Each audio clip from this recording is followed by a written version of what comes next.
Good morning, afternoon and evening, everyone joining us from around the world today. Welcome to the first in our series of webinars on the PDF ProCSS Advantage. We are going to be talking today about the ProCSS output from AuthorIt. I'm Paul Trotter, I'm the founder of AuthorIt, and I'm pleased to be joined by my colleague in the Netherlands, Mr. Peter Stroos. Good morning. Again, welcome everybody, and thank you for taking time out of your busy days to join us today. Let's get straight into it, and we'll talk a bit about what we're going to cover today.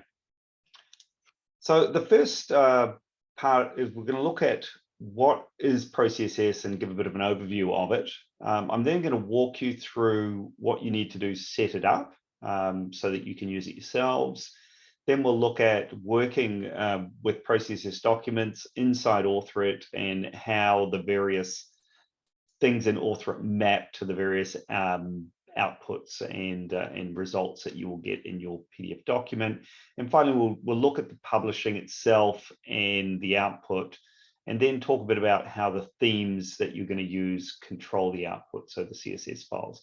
And we'll end up, as usual, with some Q&A. So without further ado, let's get right into it.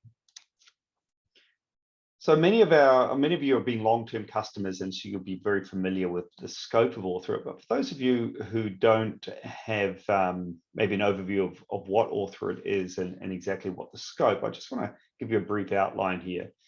AuthorIt is an end-to-end content authoring management and publishing solution, specialized in doing component content management. It combines the creation of content, which you can get from importing existing content or collaborating with your colleagues, whether they be technical writers or non-technical folks, subject matter experts, instructional designers or trainers, all collaborating to produce the content in a component way. Those components are then managed in a central repository, in our case, a relational database. The content can be managed and reused at that point, translated or localized, and we manage security and workflows in that space as well. The content can then be delivered out to a variety of different outputs, whether those are print-based, sort of web help, or user assistance based, whether you want to deliver those to mobile devices, desktop devices, pads, iPads, whether you're delivering support documentation, SCORM-based e-learning or presentations, or even traditional product manuals, AuthorIt will deliver all of those types of content for you from this single source. So it's quite a broad scope, really delivering solutions for technical publications, learning, development, but also things like policies and procedures and those sort of internal documentation. So let's talk about PDF ProCSS. What is it and why should you use it?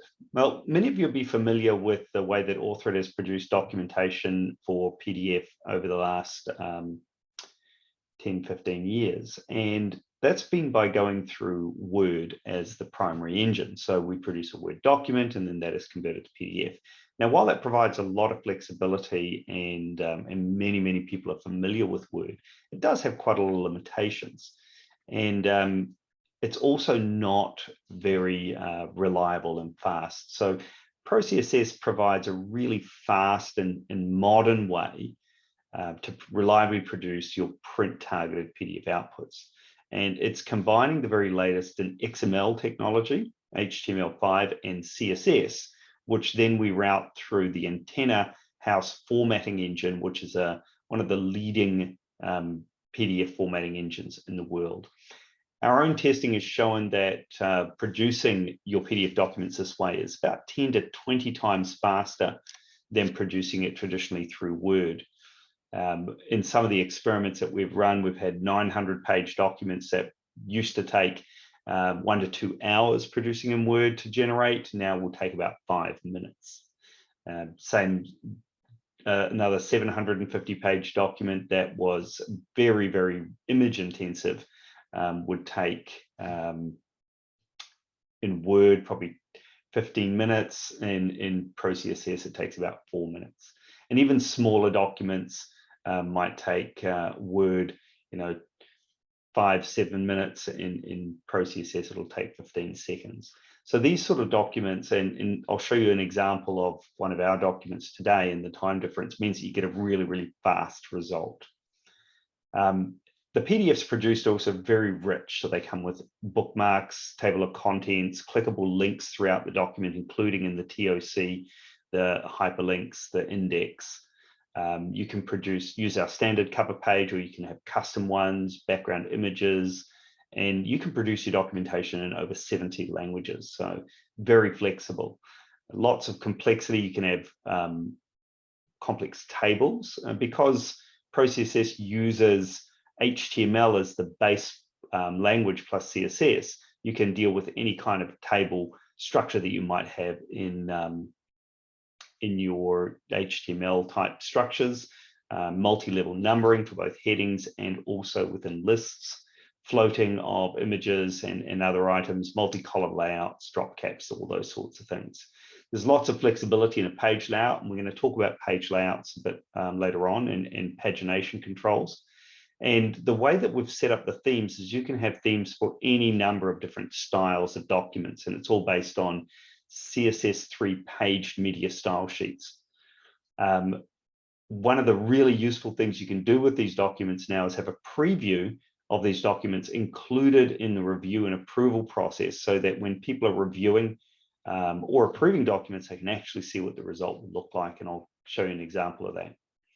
By default, we are included on cloud, but on premises will require a separate purchase, but we can help you out with that.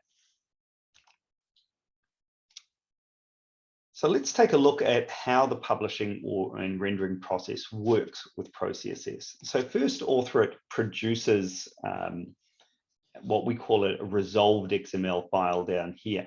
And this resolved XML file is then processed through XSLTs, includes your media files. And once it's processed, that results in this HTML5 file, which essentially represents the document. That HTML file is then combined with your theme CSS and processed by the Antenna House engine and produces the resulting PDF. This process is all taking place automatically behind the scenes. And because it's using HTML and CSS, not the traditional way of producing PDF through XML, which was using XSLFO, it's much simpler and understandable. And if you're familiar with doing CSS and HTML, you'll find producing print templates just as easy. It's also not going to be susceptible to the sort of fragility and slowness of the Word output. So before we get started and have a look at how it all works, I just want to walk you through what you need to do to set this up in your own libraries. First, you'll need to download these templates. I've provided a link here that's available publicly. We'll also include those links in the information when we send out after the webinar with the recording. So we'll have a look at those. We'll then import the headers and footers, and I want to just talk a bit about those in the next section. We've got to install the themes as well. And again, I've provided a zip file there that you can download to install themes. Then you'll need to set up the ProCSS publishing profile. Now in cloud, if you want to do this, you just need to contact our friendly support team, either at support@authorit.com or through the Author It community, and they will set that up for you. If you're on premises, I'll walk you through what needs to be done there, and we can get a copy of that publishing profile sent out to you. And finally, if you're on premises, you'll need to download and install the Antenna House formatter. This is a link to get a trial, so you can have a play with it. It does put watermarks in the document while you're doing that, but it's fully functional otherwise. And once you are ready to proceed with that, you can contact our friendly sales team, and we'll help you out with a license for that.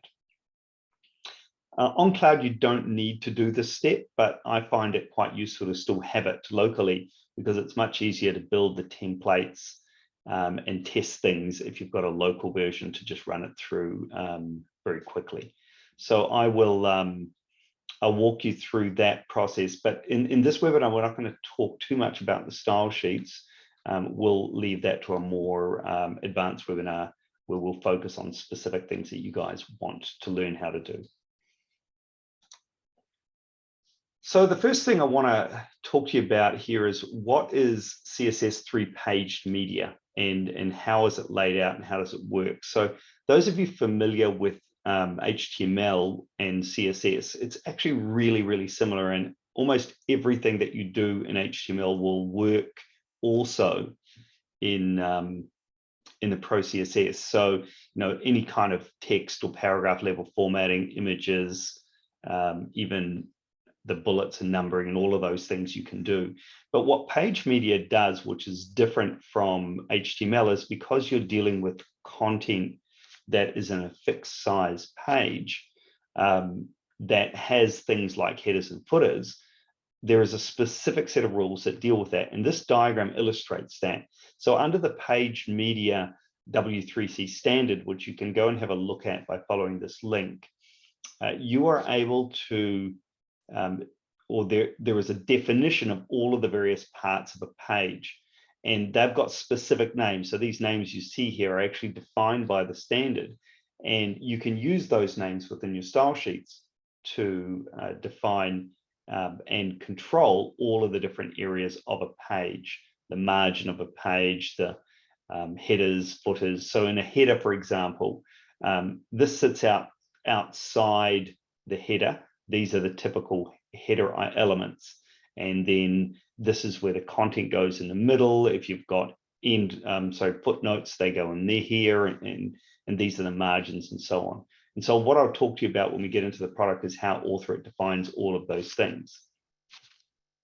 But if you want to learn more, my suggestion is you jump on to W3C site, you have a read of the standard, or find a decent tutorial online and walk yourself through CSS 3-page media so you understand the concepts. It will really help you with getting the grips of templates. So now I want to just have a look at actually working with the ProCSS within Author-It. I'm going to first look at an existing book which I've got and I've published to Word, and how do I convert that now to work with ProCSS? So I'll take you through that. As part of that, the big part of understanding how it works is how page layouts and headers and footers work. They're actually quite similar to the way Word works. Headers and footers are different, but the rest is pretty much exactly the same. We'll look at adding content and images and how that relates to styles and in the CSS styles that we'll use to define them, links and numbering and cross references, how that works, and finally finish off with some glossaries. So I'm going to flick over into Author-It now and walk you through this step, and then we'll come back and look at some other things after that. So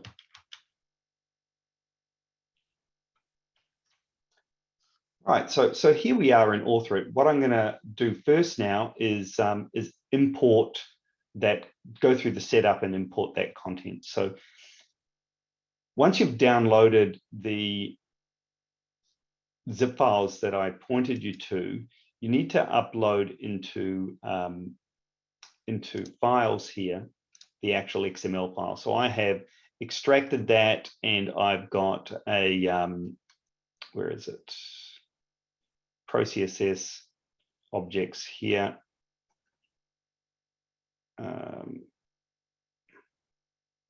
And I'm going to upload that one there. So now that I've got that in my documents folder, I can go back into Author-It and I can import that right here. ProCSS, and it brings in all. So predominantly what's in this file is a few templates which relate to the headers and footers, and then the headers and footers themselves along with some supporting objects.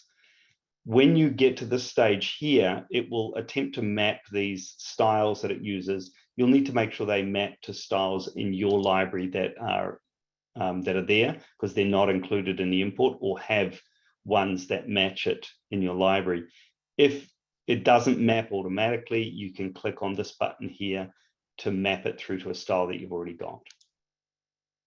And you click next and then import. I'm not going to do that because I've already got these objects in my library. But if we go in, I'll show you where I've created those. Now, during the import, it may prompt you to create folders and variables and so on. Just say yes, and it'll pop those into this area here. And the headers and footers book here is really, this is how we manage the headers and footers. And I'll go into that in more detail in a minute. But first, let's take a look at the templates. So I'm going to go back to Files. In your templates folder under your company sharing cloud, or if you're on premises, wherever your templates folder is located, you need to create a ProCSS folder. And then under there, we're going to create folders for each template that we want to create. Again, if you upload the folder, you will find that there is this one here called Themes. And in that Themes folder, you will find a zip file, and in cloud you can just literally just extract it and it'll create those folders. On premises, just unzip that and create the folders. Now, the way it works is, if we go back to author, I'll just hide this for a minute and we'll look at a document that I've got, which we're going to work with, this teleportation users guide. You'll notice that it's based on the template user manual. So the way the style mapping works is you end up with a folder the same as the template name, and then inside that folder, a CSS file that is the template name, but without any spaces and everything lowercase, plus any supporting imagery that your CSS file may reference. Here, for example, Acme Sales Proposals, a different template. It's got its own CSS file, but it actually references some other images, so they're included in the theme as well. So that's how the themes link up to the document types. If we go back into author, also we just want to take a quick look at the publishing profile. As I said before, in the publishing profile, the way it works is it will publish out to resolved XML.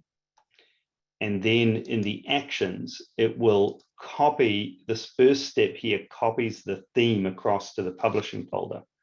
And then it uses an XSLT action to generate the HTML and CSS out of the author at resolved XML. GoScript deals with some items around SVGs. And then this one here deals with publishing the PDF by triggering the antenna house formatter. And finally, we define an open statement, which allows you to open the PDF after it's generated. So again, if you're in cloud, we will set this up for you. If you're on premises, we can give you a publishing profile, which you can then modify to suit where you've placed all of your different files. Okay, so let's pop into looking at an existing book as I had before. And what we're going to do is just switch to that book. And I'm going to, this is a book that is currently set up to publish to Word. And I've actually published that out to Word here. So this is the result of the PDF document that was published to Word. At the moment, it's set up that way, right? What I'm going to do is I'm going to switch that across to publish to a ProCSS document now. And it's quite straightforward. All I really need to do is to grab those headers and footers that I produced earlier and just pop those in here. And so those of you that remember the way FrameMaker used to do reference pages, this is similar to that. So this won't be included in any output. It's just used to define the headers and footers. And so now what I want to do is just walk you through how those headers and footers relate to the content in your book and the page layouts. So let's take, for example, a chapter. So this is the beginning of a chapter. It's got a chapter template. When you start a new section like this, it'll have a pointing to a media object. So I'm going to go into the print tab here, and there's my heading. And under here, it starts a new section, you see, and it moves to the chapter media object. Now, the media object defines the page on which the content is rendered. And so I'm just going to open that chapter media object up, which is here. And under this media object, you will see it starts on again under the print tab on an odd page. We're going to have different headers and footers. It defines the page size, margin, sorry, and here the size. And there's some numbering information. And here are the headers and footers. So the headers and footers match up with the names of those headers and footers that were defined in this document here. So I'll open that up again so you can see what I mean. Whoops. The right hotkey here.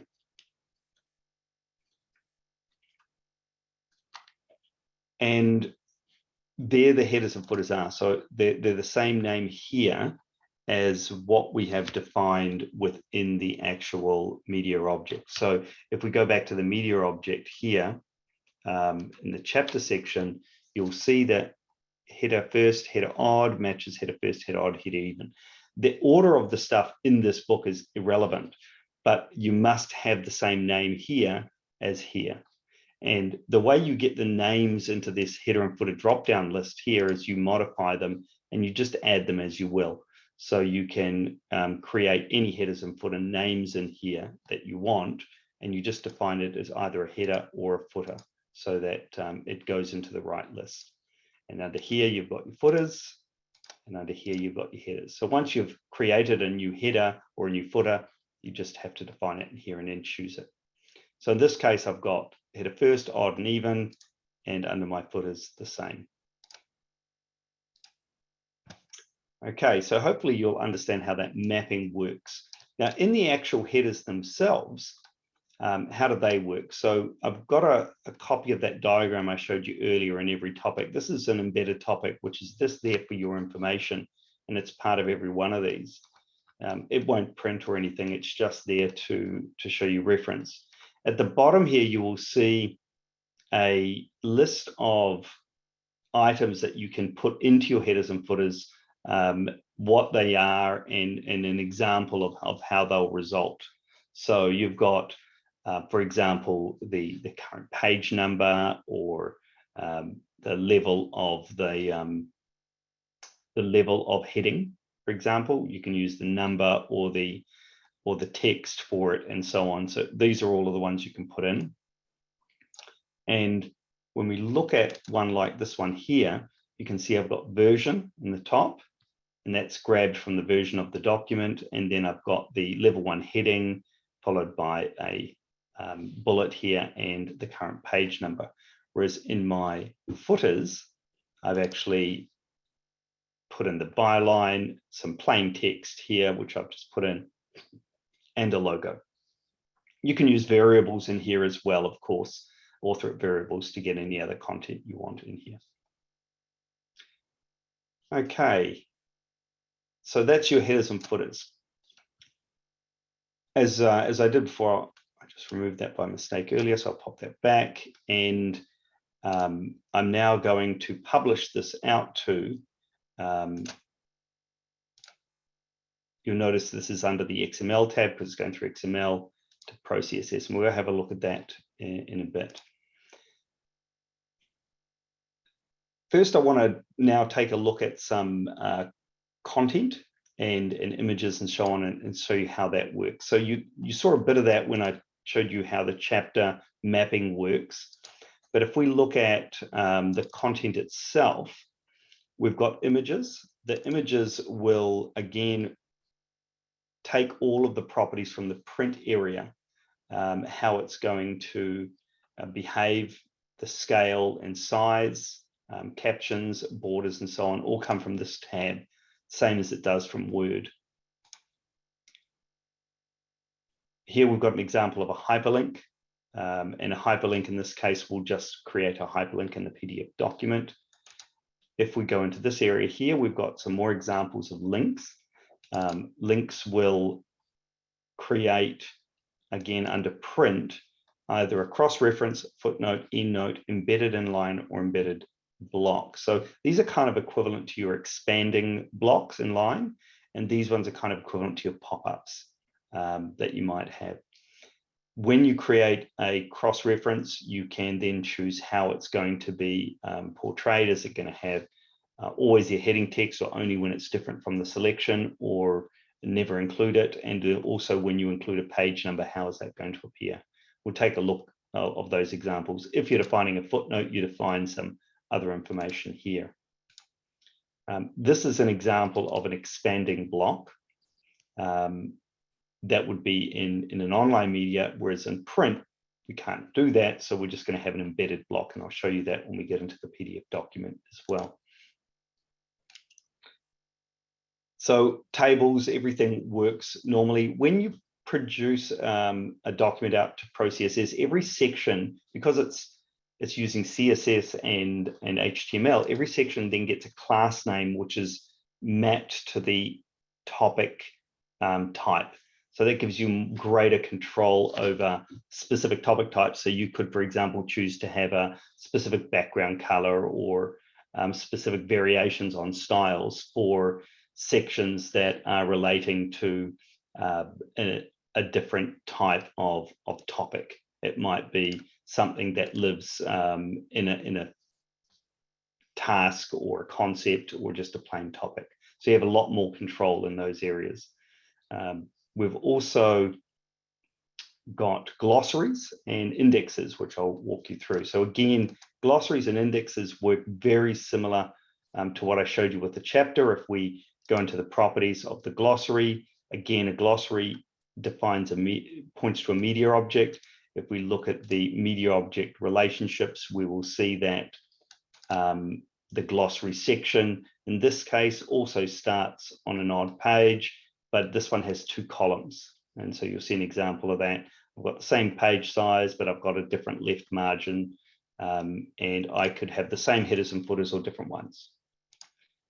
Index. So just before we go off this, this is also some features you can have. Do you have alphabetic headings? Do you sort the terms?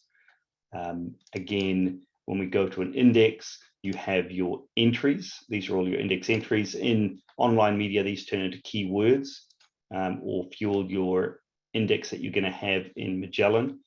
When you build it for print, you can choose to build 2 different styles of index here, and you can also choose to have it built just from the entries, which are the one in here, but also from topic headings and cross references, which is quite useful. When you, again, you can define a media object which defines the page layout. In this case, again, I've got 2 columns. So that's how you define all of the page layouts and headers and footers for the various sections. So let's go back now and take a quick look at the published output.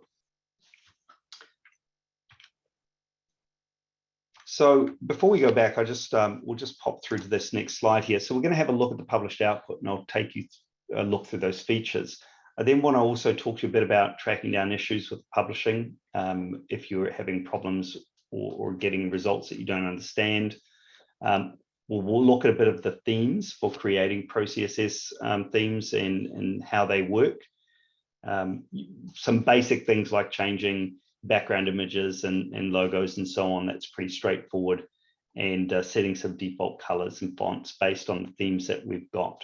So that'll be pretty straightforward. We're not going to go into a huge amount of detail in the CSS because it can get quite complicated. That's going to be the subject of one of our next webinars, and what I'm going to ask from all of you once you've had a time to play with what I've given you today, that you come up with a series of questions that you would like us to cover in our next webinar. You know, maybe you want to talk about how to format tables properly, or maybe you want to talk about how to create a custom title page, or how to have images in the margin, things like that. So we'll talk about those things in a future webinar. So for now, let's just have a look at how this document looks. So I published that earlier. Now, first, what I want to do is just show you a little bit of the comparison between a ProCSS and Word publishing. So down here, I published this one to Word. So we'll have a look at the log, same document. You can see here it started at 8:20, and then when we go to the end, it finished at 8:28. So this took about 7 or 8 minutes to publish this document. By comparison, same document now on ProCSS, started at 25:24, finished at 25:46. So there you go, 22 seconds it took to publish this document. So much, much faster. And if we have a look at the result, in this particular case, I've got quite a different look and feel to that other one, but I've got another document which is similar. So this is the standard title page. We've got headers and footers, as you can see there, full table of contents. Each one of these is linked. So if we click on it, we can do that. Same with these in chapter sections. This is that page number cross-reference that I showed you earlier. So it's linked here and it's got the page number if people were looking at it in print. This is the embedded topic. It actually starts here and goes through to here. When I say embedded topic, I mean the expanding block that we had defined. And this is a link to just a standard URL. So you click on that, more cross-references and so on. You can see the chapter numbering is here, and also flows through into this multi-level numbering that you see going through the document here. You can have any number of levels of numbering as well. It's all done using CSS counters, which are really, really flexible and easy to set up. Here in this list, I've actually created a special kind of style that allows you to define the font, and you see a bracket in there, which is not standard with HTML. So you can create any kind of style you want for numbering as well. In this case, I've used a counter for the numbering, so you could have multi-level numbering as well if you wanted that. The icon here for my procedure heading comes from the standard Font Awesome set. So you can put whatever icons you want in there, and that also applies to bullets lists for any type of style. You could even have icons show up in notes automatically from the style sheet rather than have to define those as graphics within your document. So you can do a lot of stuff in there. Here you see I've even defined a little style that looks a bit like a button. Because you've got the power of CSS, you can really do all sorts of things with the formatting. So it's very powerful in that respect. Tables are the same. And if we scroll through, I just want to show you a bit about the glossary. So here you can see it's in 2 columns. The alphabetic headings have been added for me. And same with the index. All the index items are linked back to different parts of the document, as you can see here. So it's very cool to produce these. Of course, we've got a table of contents down the left-hand side here, which we can navigate through the whole document as well. So lots to see and many different features that we can do here in ProCSS. So this is one type of document. Now, in my example, I uploaded 2 themes. So what I'm going to do is go across to this one here. I've got this particular sales proposal loaded into our online editor contribute. And I'm going to show you a couple of things here. First, I'm going to show you creating a review from this so that we can see how that works. And then secondly, we'll look at producing the PDF for that as well as published. So I'm going to start a review. Starting it today, I'm actually going to invite my colleague Peter as well to the review, and you can enter any number of people you want. And in this case, I want to generate a preview based on my ProCSS publishing profile and I create that. So this is a really great way to conduct reviews within your organization to get suggested changes. So you can then switch across to the review module here, and we'll refresh that and have a look at the new review that's just been created. Now, at the moment, there's no topics in review. So although this has been created and people have been invited to the review, there's nothing to review. And that's one of the beauties of the review process, is that you can start a review before even the first topic is ready to be reviewed. And then all you do is you go into a topic, let's say this one here, and you decide that I'm going to review that one. In Author, you could do this in bulk with a bunch of different topics. Once you've done that, users are then notified that that particular topic is available for review. And when they expand out, these are the topics in review. So I can use my green arrow to just jump straight to that one. And when that topic is in review, I can review that one. And as the review progresses, more and more topics become part of the review, and all of the reviewers are notified. As part of doing that, I can turn on my preview, and I see a preview of this particular document side by side. So these are the components, but here is what it's going to look like in print. So if I wanted to make comments about maybe the layout, I could do so as well. Instead, I could go in here and I could say, well, this range was changed, and I might want to replace that and replace it with 5,000. Actually, let's change that to a metric measurement because it makes more sense. So we're going to just replace that, and we're going to go for 5,000 km. That makes more sense. So there you go. So you can make those kind of replacements. This is a suggestion, so any other participant in the review can now have a conversation with me about this particular change, agree, disagree, or make their own changes. You can do insertions, deletions, replacements, or comments in here.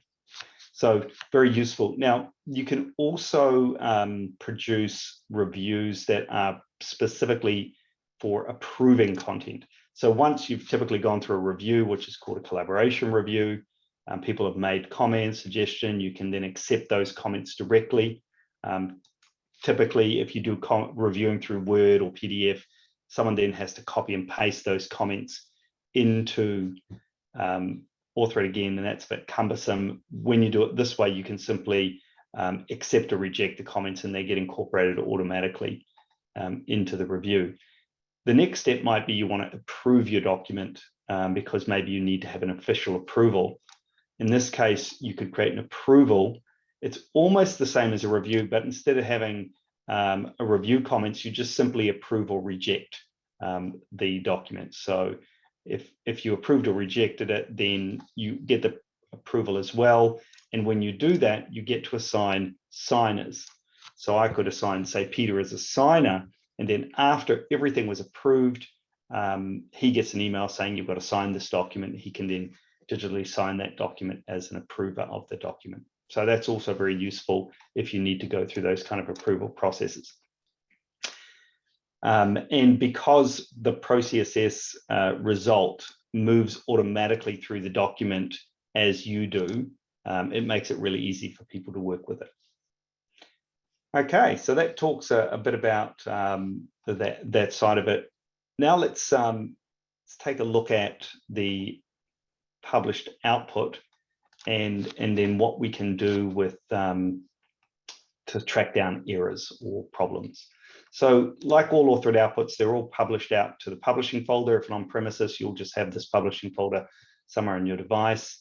Under ProCSS, if we look at that output folder here, you'll see it's produced a bunch of files. Now, typically, when a ProCSS document is finished, you'll only get the zip file and the log file. Sorry, not the zip file, the PDF file and the log files.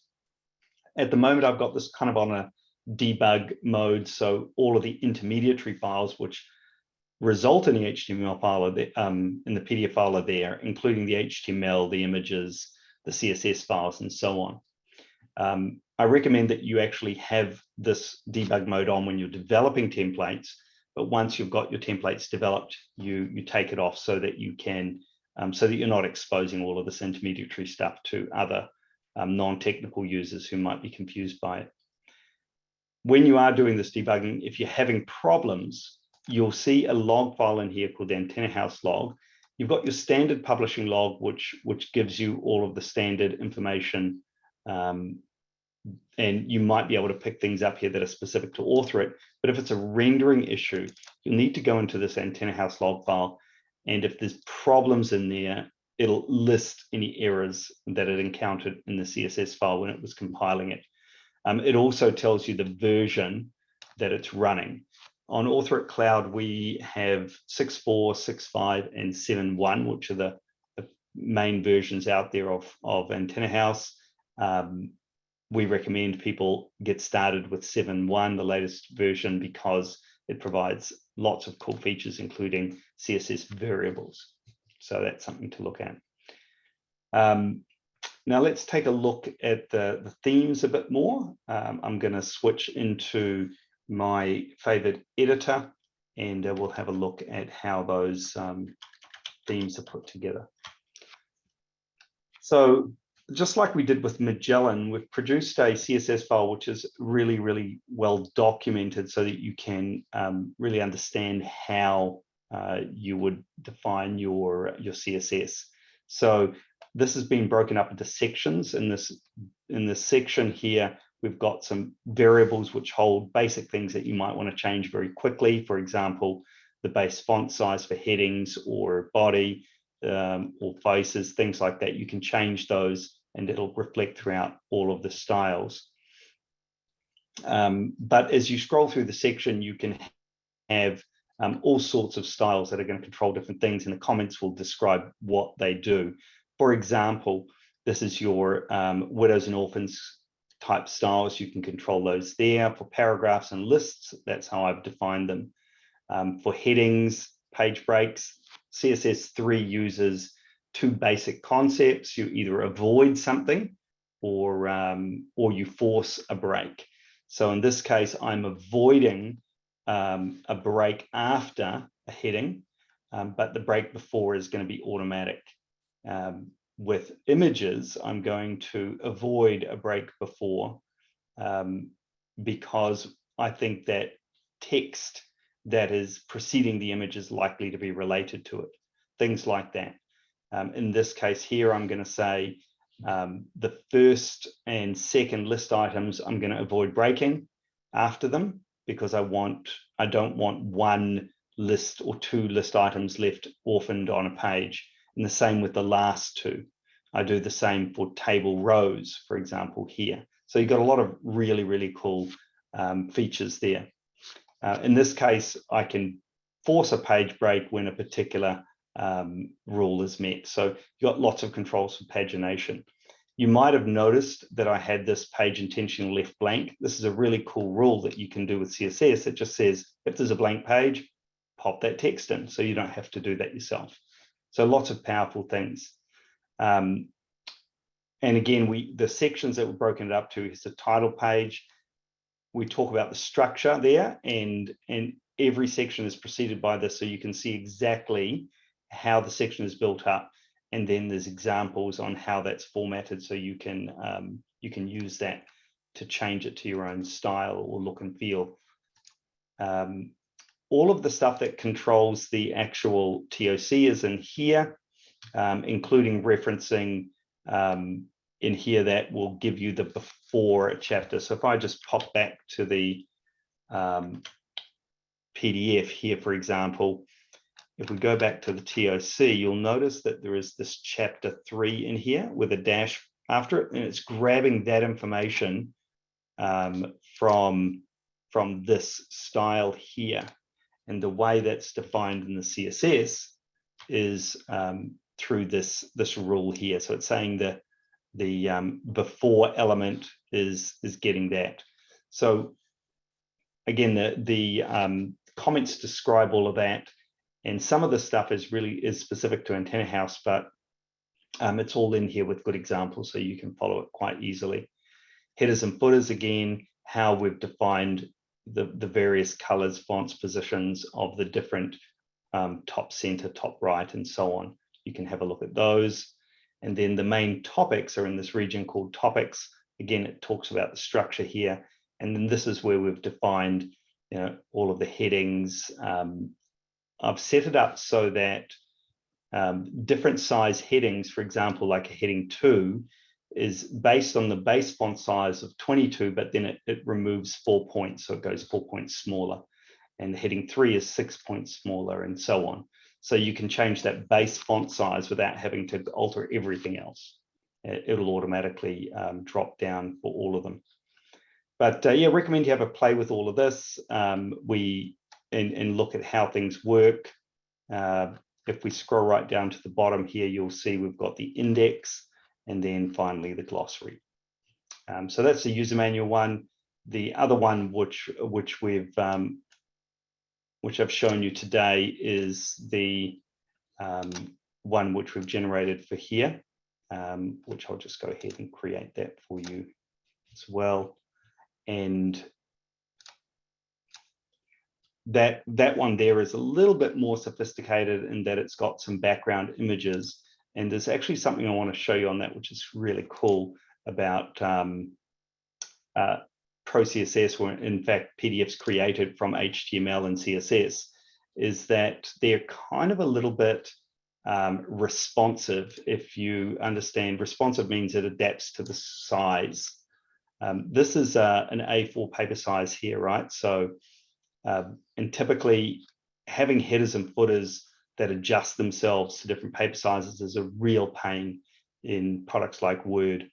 So what you do with ProCSS though is, because the header and footer is defined as an area on the page, if I publish this out to, I'll just publish this out to a different paper size. I'm going to go to the document in author here.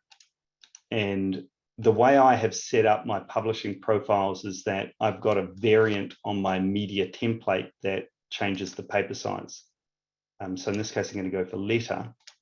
And because the background images here in the header are actually a background image in the same way that you define a background image in CSS or HTML, you can actually define it so that the image is longer than the page, right? And I've got this right aligned. So when I've published this out to letter size paper, which is slightly wider and not as long, it will still work in the PDF. So the page size, it's subtle, but the page size is actually fatter and less and not as long.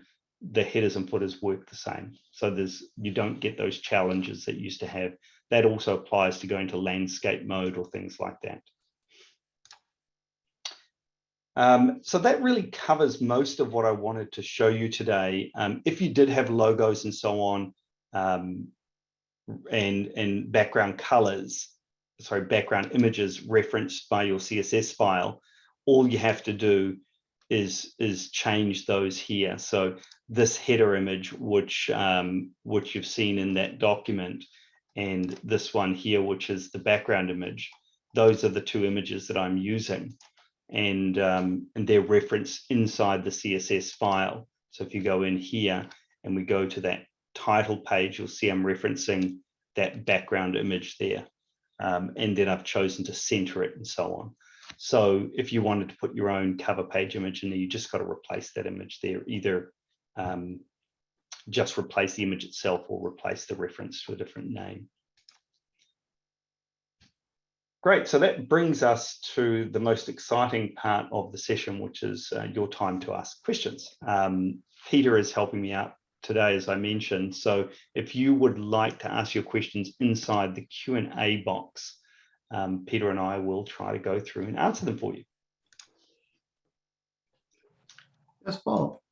Thank you for this presentation. And we already got a couple of questions, but keep on posting your questions in the Q&A module.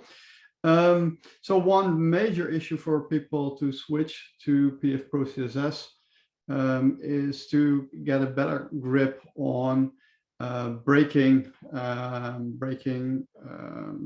content and page control. Can you elaborate a little bit on that? Yeah, it's actually a really interesting question, because my experience with writers, and no disrespect to everyone, is that if I gave a document to 6 different writers and I asked them to paginate it, I would get 6 different results. And the reality is pagination is very much a subjective exercise. And so what our goal with automatic pagination is to get it as good as possible by following a set of rules. Word has quite weak rules, and I've had many people bemoan its weaknesses over the years when compared to something like FrameMaker. I will say that the ProCSS or CSS 3-page media rules are significantly better, and you can really really put rules in there that will get the result you want. Essentially, as I mentioned earlier, you're trying to tell the rules when to avoid doing a break, when to force a break, and you can avoid before or you can avoid after. And so rather than a keep with next kind of rule or keep with previous, it's kind of the opposite. By default, everything is keep with next and everything is keep with previous. And then you tell it where to avoid breaks. And that's defined in the standard, and it's very, very effective. And because you can do it with things like table rows, and you can combine it, like I showed you in my rule there, see if I can switch back to that. You can combine it with the rule that I showed you of looking at the last item or the first item or the second to last item. It becomes really powerful. So here, for example, the first and second item of a list, I'm not going to break, right? You can't do things like that with Word or other editors. And so there's one, when you start learning really about CSS, I really encourage you to look at selector reference, and it's on the just the W3C schools site, and have a look at how you can define a selector.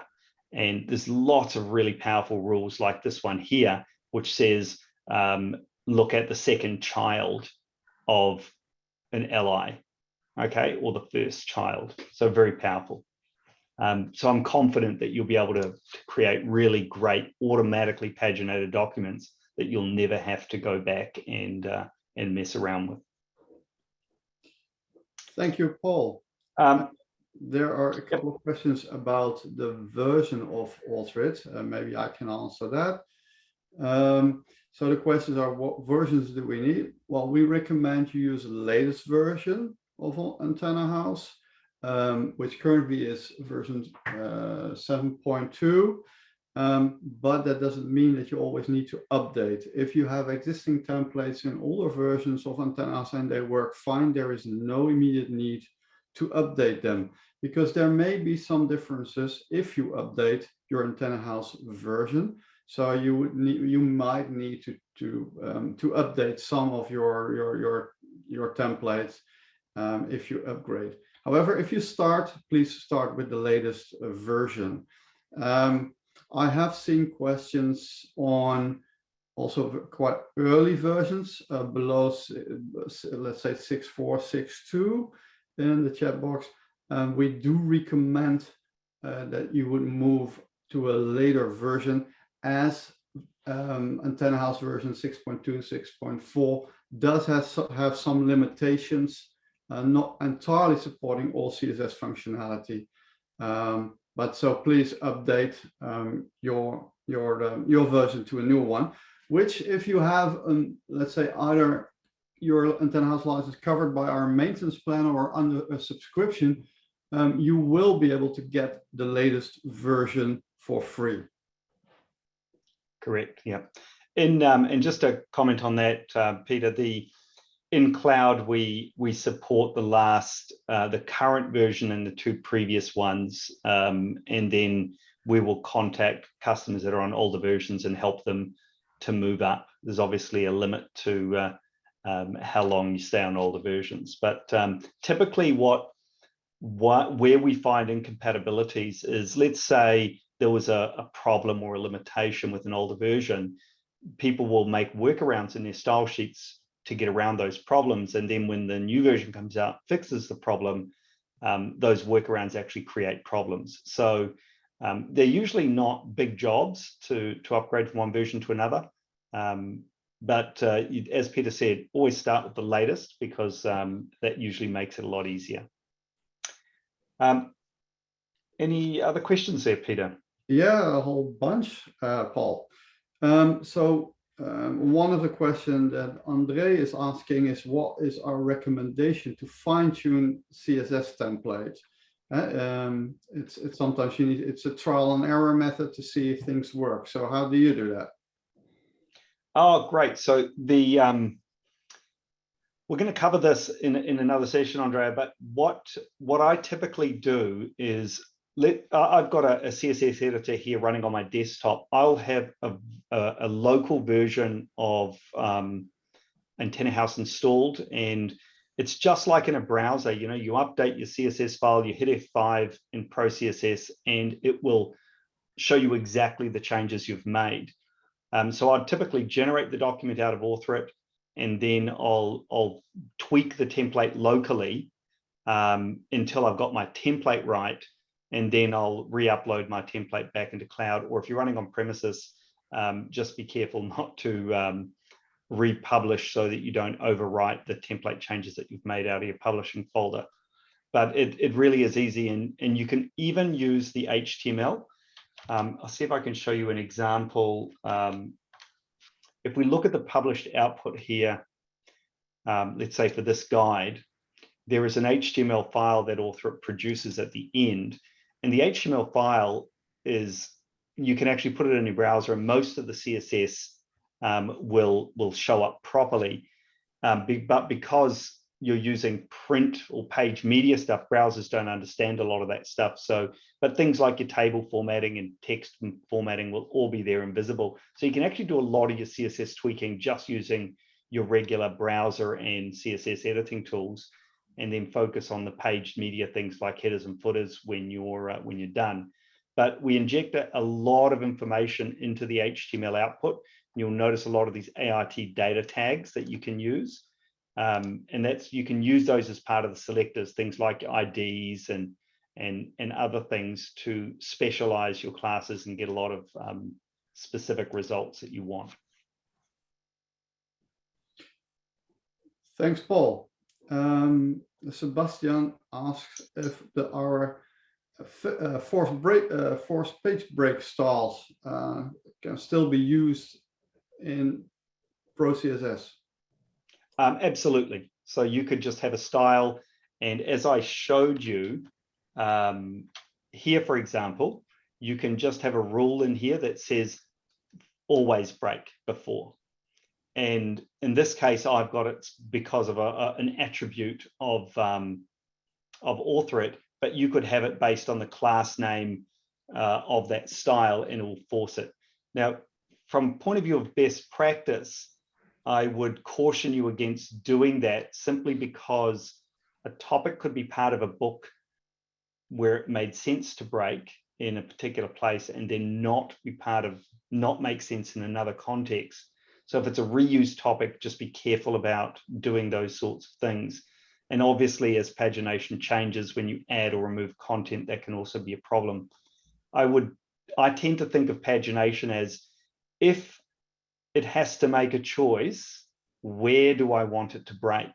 So you can use a style like that, because you could say, well, if you're going to break, I want you to break where I put the style, rather than force it to break there. And you can, but my advice would be, just limit its options so that it breaks at the most sensible place.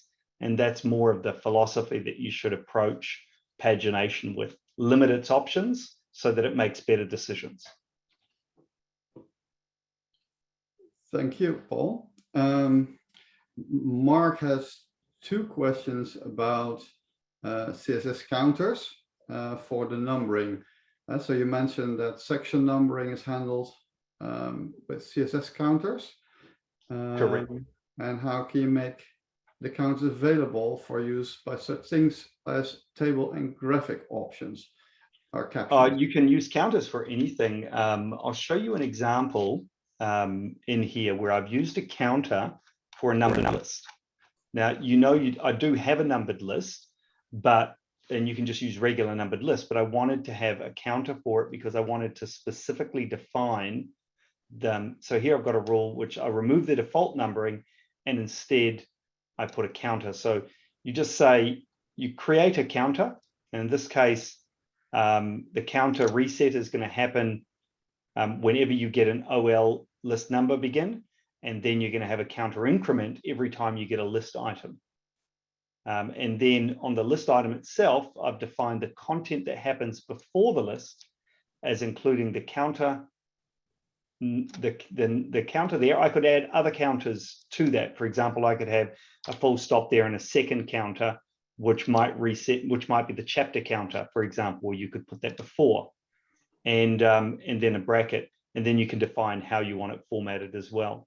So if you wanted figure 1.11, the first one being the chapter number, you would simply define that in a very similar way to what I've done here with a number, but you have the reset happening on the chapter and a reset on the figure. You wouldn't reset it because it numbers from the beginning of the document to the end, and you would increment it every time it's used.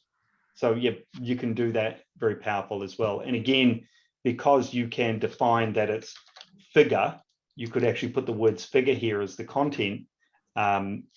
You can do that for whatever language you want as well, or however you want it prefixed. Thank you, Paul. Here's a question that I may be able to answer. It's about export to Word from PDF generated by PDF ProCSS. So sometimes we have customers that are, let's say, legally required to also produce a Word output, but still want to move to PDF ProCSS as their core publishing engine. The ways some of our customers, and we do it sometimes, is that the PDF that has been generated by Altered, you can open in recent Word versions, really open it and save it as a Word version. That does a pretty good job. It's not perfect for later on, let's say, working in the Word document itself, but it does a pretty decent job. So that would be our advice if you're not using the Word output from Altered. Hopefully that answers the question. It's never 100%, but it does a pretty good job. Yeah, and the reason it does a really good job is because it's generated from XML. So that a lot of that information actually ends up inside the PDF document. So when it's being reverse compiled, it can actually do a good job. The other converter which does a really good job is the Adobe converter, which is in the Adobe Acrobat Professional version. Microsoft and Adobe actually collaborated on that. So when Word opens PDF files, it does a really good job. And when Adobe saves Word documents, it does a really good job. But yeah, that's what we've been recommending to a lot of customers, and it does a really nice job. There's a question here from Suzanne just on accessibility. Now, I haven't done any specific investigation on that, Suzanne, for accessibility, but my intuition would say it's better than Word simply because everything's better defined. Alternate text, I would have to check to see how it does define it in things like the HTML. We'd have to see what Antenna House does with that information. But maybe we can connect offline, Suzanne, and talk about that a bit more and see what exact accessibility requirements we have for PDF documents. Okay. I have two additional questions. That's more on the, let's say, the follow-up process. Does Alteryx provide the training and or template design support for ProCSS? Yeah, absolutely. And while we definitely encourage people to have a go themselves, and that's what these webinars are all about, is helping you do that. We appreciate that some customers don't have the luxury of time or resources, so want us to help them. So we're happy to do that. You can just contact Peter, and he would be happy to give you a quotation on how to do that conversion for you. And then maybe one of the last questions is, where do we get Antenna House software from? Antenna House or Author. Well, actually, we have a special arrangement with Antenna House, and as such, Author can make for on-premises customers a much better offer than if you would buy Antenna House or subscribe to Antenna House software from Antenna House itself. So if you are interested, please reach out to us and just compare it with what you're going to get. But we are happy to help you getting the software. Paul, that was the last question at this stage. Okay, that's fantastic. Hey, thank you all so much for being a great audience and participating so well in the Q&A. I just want to remind you all that at the conclusion, we will have a recording of this webinar available, which we'll distribute. Just give us a couple of days to get that sorted, and we'll send an email out to everyone that registered for that. If you have any sales related questions, whether you're on premises and would like to consider a move to cloud, or would like to find out more about running ProCSS on premises, just reach out to sales@author.com or peter.strohs@author.com, and we can help you out. If you've got any technical questions, feel free to reach out to our support team, either at support@author.com or by going through the Author community. Again, if you're on cloud and you want to have your ProCSS publishing profile set up, you'll need to log a ticket to do that, and our team will set that up for you. If you're on premises, you'll just need to set that up in your library. Again, thank you all so much for attending. I'd also like to take this opportunity to wish you all a very merry Christmas and New Year celebration. Here in New Zealand, we are in the middle of summer, so we're going to be enjoying ourselves on the beach and with barbecues over Christmas, which I'm sure sounds very odd to you, but my partner is a German lady, so we'll be having some Glühwein even in the middle of summer to help celebrate. So again, thank you all for joining us. Wishing you a wonderful holiday season, and bring on 2022. Thank you very much, and good night.